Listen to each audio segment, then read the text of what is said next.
Trump White House setting up a showdown with the courts, upping the ante on multiple fronts all at once. That includes defying judges over a Maryland father mistakenly deported to El Salvador, denying the Associated Press access to the Oval Office. Two cases bound to test whether the Supreme Court will force the Trump administration to be accountable to the rule of law. And we'll get to both of those in more depth in just a few minutes. But we're going to start with a different institution, older than the United States itself, fighting back against Trump edicts, Harvard University. The Ivy Leaguer informing the administration in no uncertain terms Monday it will not comply with its demands to overhaul its hiring and admissions and report international students who break the rules to the federal government. Harvard's president writing, quote, "The university will not surrender its independence or relinquish its constitutional rights. Neither Harvard nor any other private university can allow itself to be taken over by the federal government." The Trump administration fired back immediately, freezing $2.2 billion in federal funding, nearly 6 times the funding hit that forced Columbia University to give in to the administration's demands just last month. I want to bring in NBC's Gabe Gutierrez, who is live inside the White House press briefing room. Eddie Glaude is a Princeton University professor. Kimberly Atkins-Storr, a Boston Globe columnist. Doug Heye is a Republican strategist and former communications director for the RNC. Both Eddie and Kimberly are MSNBC political analysts. Gabe, this is a big escalation. Explain where this fight stands now and where we think it goes from here.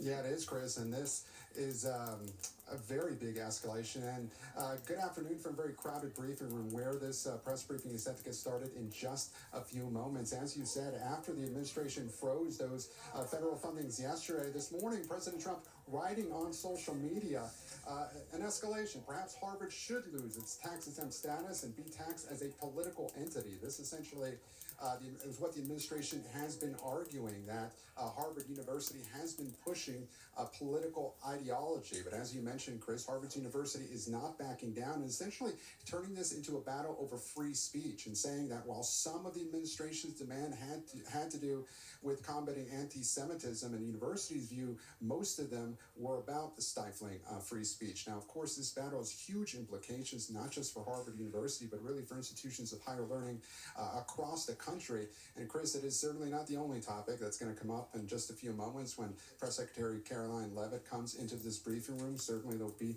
questions about that controversial deportation of the Maryland man who was sent to El Salvador, as well as ongoing questions about the future of the administration's tariff policy, which is, of course, being watched by markets across the world. Chris. Yeah, without a doubt. Gabe Gutierrez, thank you so much for that. We'll keep our eye where you are. Meantime, Eddie, I want to know just some of what the White House had demanded from Harvard. They want a change in governance, access to hiring and admissions data, an end to all DEI programs, and they want to put multiple departments under external audit. As you well know, other elite universities have faced the same challenge, including where you work, Princeton. So I wonder what your reaction is to Harvard's decision to fight back and the significance of that decision coming from, again, the oldest and richest university in the United States. I think it's extraordinarily important, Chris, for Harvard to do what it's currently doing.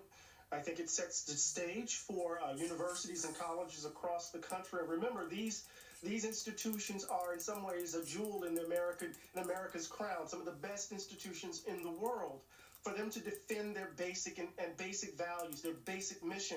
And I think we need to widen the aperture a little bit and ask a different question. What is actually behind this assault? What's behind the attack on America's universities and colleges?